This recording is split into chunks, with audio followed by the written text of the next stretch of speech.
Today we have here another Idoing radio. This one is for a Hyundai Elantra from 2016 all the way up to 2018. In this particular case, we're going to be doing it on a Hyundai Elantra 2017 model. And this radio here comes with a 9-inch display. It has a resolution of 1280 by 720 pixels, 2.5D QLED panel, and it has Bluetooth 5.0. It has the SI479025 chipset, and it is a octa-core processor as well. And this one also has Android 12, as I already mentioned. It comes with wireless and wired CarPlay. It has wireless and wired Android Auto. It has the Play Store. You can download, just like with any other Android device, you can download applications. We have seen this numerous times in the past. And this thing is also a plug and play, like all the Idoing radios that I have reviewed so far, guys. And every video up until now that I have made, every review I've made, all those radios are still functioning as of today, guys. So that's definitely great news. So inside here, as always, we have our typical stuff. We have the 4G little modem here. We get the GPS, we have the microphone, we have some of the harnesses like for the USB hub. We get, this time we have a dedicated Wi-Fi antenna on this one as well. Now this thing looks pretty cool in terms of the bezels. The way they made it makes it feel so OEM, and here it is, guys. So all these little trims, these are the AC vents, by the way. They look so OEM, they look very well made. The finish is exactly the same as on the vehicle. And on the rear, it looks like a single din. It does have a fan. It comes with 4 GB of RAM and 64 GB of internal memory as well. And right here, they are promoting it with Android 12 QLED panel. It has a cooling fan, as I already mentioned. And on the back is where we get all the connections, such as the main connection. We even have a optical audio as well. So without further ado, now that we know everything that comes inside of the box, let's jump to this car, take a look at it as we typically do, disassemble it, install it, and then review it. This is the Hyundai Elantra 2017, and it just started raining as I am starting this video. But anyways, briefly here, I want to show you that we have already set up a camera in which it is currently not being connected to anything. It is right there. We already passed the wires through. We went on the side here of the car, of course, from the back side, and it is currently right underneath the dashboard. So let's go ahead and take a look at what we have here right now. It has like a dead spot here around this area. So for right now, what we have here is the electric Phillips screwdriver. You don't need an electric one, you can just use a regular one. I happen to have one laying around. And then of course the pry opening tools. These two came with a kit. This one I had extra laying around. It is a little bit longer and stronger. And so basically what we have to do is kind of like dig through here, and we simply pry it. Okay, and we had to take out this Phillips screw. Bam, just got it out. Let's leave it here in the corner. And now with the same pry opening tool, we had to kind of like start prying it here from this side. There we go. And now we're gonna do the same thing on the opposite side. And let's just start pry opening all this right here. Okay, there we go, it came out. Now we repeat the same thing. Just remove this Phillips. It's on the side. And now we had to take out all this trim all the way to the end. Obviously this one is a lot bigger. Take your time, don't rush through it, because if you break it, now you're gonna have an extra expense on yourself.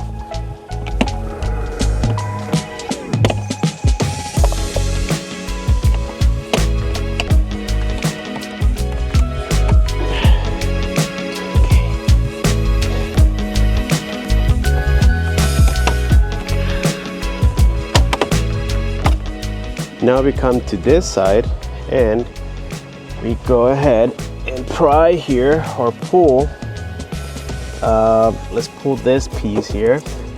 Basically what we need to do is bring down the steering wheel, and then you're going to grab your bezel here around the cluster, and you're just going to simply pull on it.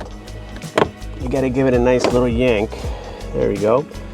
And this is how this bezel is going to come out, because it's been held by the cluster bezel. As you guys can tell, you don't have to remove it entirely. It looks like there's a piece of like leather material here that is holding it in place, but you don't have to remove the whole thing, which is the good news about this. Then this piece is held, this entire radio is held by 2 Phillips screws, in which we're going to reuse for the new radio. And the cool part here, guys, is that the new radio is not going to have any of these buttons underneath. This is all going to go away, which is cool, because it's going to be more screen and less annoying buttons. And that screw went nowhere.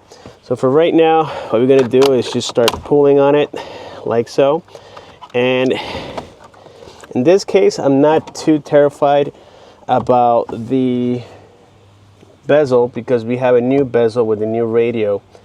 But still, you know, if you want to preserve things and save them for later, just be careful. All right, there we go. There we go. And voila. Now we do have to transfer these vents later on. It looks like they're held by clips here on the side, and we have 3 Phillips. So we're going to do that next. But for right now, I just want to show you how to remove this radio. We have 4 Phillips in here. So far the process hasn't been too bad. I thought that removing this trim was going to be a little worse than it was, and it wasn't. So just like I said, be careful, don't go too rough on it. And now it should be all set to pull this out. There it is. Gotta say, guys, this is my first time owning a Hyundai, and their build quality, at least, I don't know, maybe it's to give impressions, but their build quality is actually not bad. And voila, just like I said before, the XM, the FM, and the 2 main harnesses here for the speakers, steering wheel controls, and power as well. And that's it, guys.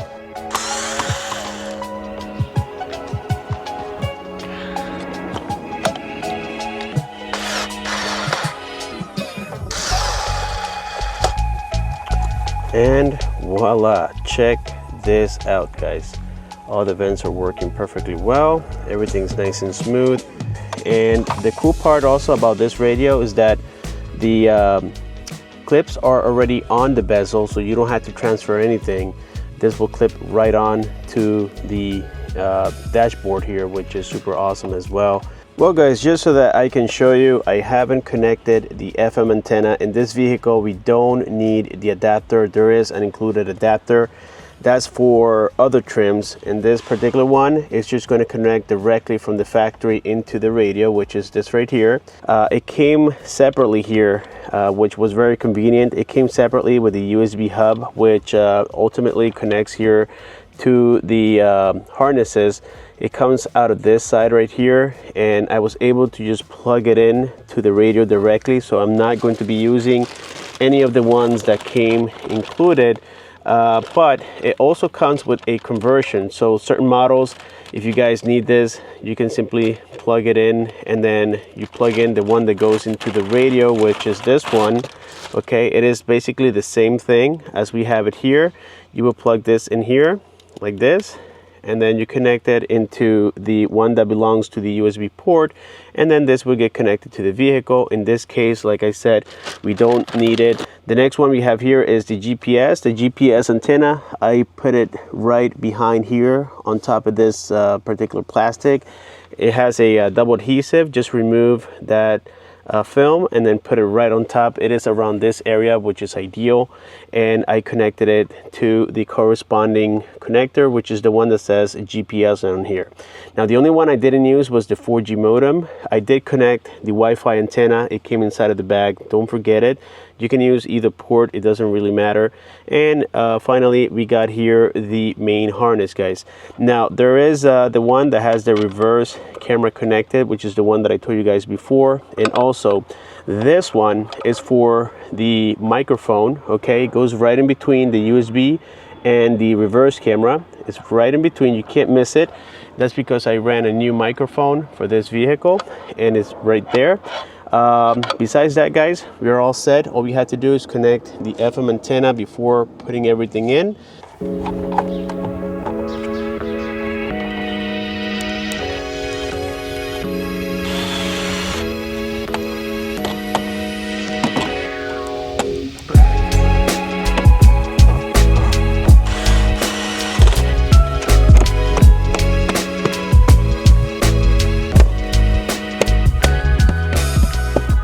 Here's our final verdict on this Idoing for the Hyundai Elantra from 2016 all the way up to 2018. This thing came out to be perfect. Just look at the bezels. The only little difference I noticed is that this line, instead of matching it with this, they had to match it with the other ones, which is a little bit more chromier. But it is hard to notice when you're driving. As a matter of fact, it was just something that I noticed when I was on the passenger side. I was comparing that vent to this vent, and I noticed that this actually matches this, but the color is almost perfect, and it is just something that I was just a little picky about it, but it doesn't really matter, guys. It looks good, and the little vent blocker here is working perfectly well. Everything's nice and smooth. It feels like factory 100%. So this is the 9-inch QLED panel that I was mentioning before. We had the capacitor buttons on here. The reverse camera also works perfect, as you can tell. It is quite responsive as well, and it looks pretty good. The grid lines here are exactly where they are supposed to be. So we had the red one, then the yellow, and then the blue. Everything looks 100% factory, guys. This is a very satisfying installation, I would say. Then of course we have here the steering wheel controls. These work great. So we had things like mode, we have Bluetooth, then we have the files that were already embedded in here, and we have a few of those. We have videos that were also preloaded on here, as you can tell, and the quality of the screen, guys, looks phenomenal. I mean, I don't know if you can see that here through the camera, but when you put a 4K video on here, even though this is a 720p resolution, for a radio, the colors look phenomenal. Also, you're able to mute it if you press it, just like you used to with the factory radio. If you press it, you can mute it, unmute it. You can decrease and increase the volume directly from here as well.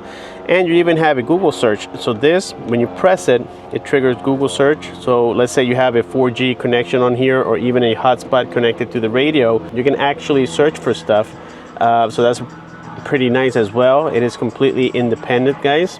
So again, going back here into modes, we have the video mode. Let's go ahead and mute it again. We have the video side of it. Everything's working great with that. And then it goes into the maps right here, and then goes back to the FM radio, guys. The FM radio is working perfectly. Let's go ahead and increase the volume here briefly. So I don't want to do too much of this because of the fact that I have tried to show or have you guys listen to the audio, and I got a copyright issue. So for that reason, guys, unfortunately I can't show you the quality on the audio side, but what I can tell you is that it sounds way better than the factory radio that was on here. The bass is great, the clarity is great. Luckily these speakers were not blown, which is something great.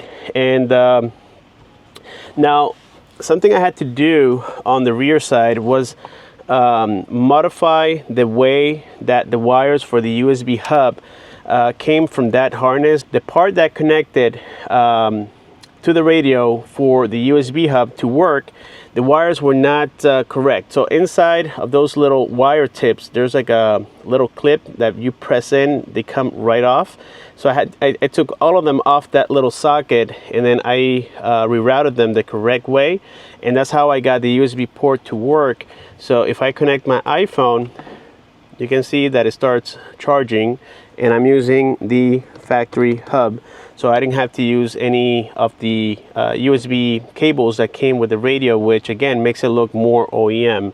So yes, that works. However, this only works with wireless CarPlay, wired and wireless Android Auto. So if you have an Android device, you can get wired, which is the wire here, and you can also get wireless Android Auto, but unfortunately for CarPlay on this particular radio, you only get wireless. So if you go here into the apps, these are all the default apps that we have already preloaded on here, and the steering wheel controls already came set up. I didn't have to do anything with this particular car, which was a breeze, because sometimes, you know, you had to mess with it and get everything correct. Well, everything came correct out of the box. I didn't have to customize anything. If we go here into settings, we go into system, we go into about device. Right here we can observe that in fact it does have Android 12. It comes with 4 gigabytes of RAM and 64 gigabytes of internal memory. Also, if you guys want to change some factory settings, the code is 3368. You hit confirm and it takes you into things like the car model.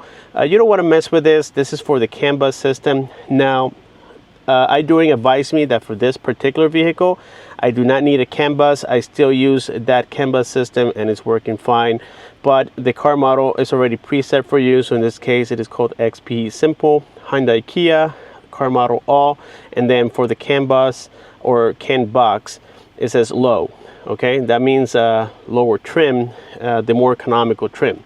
Okay, so then you get things like user, where you can customize more stuff. On general, you can even customize the colors here of the capacitor buttons when you turn on your lights. In this case, this car lights up in blue mainly, so we set it up to blue and it looks great.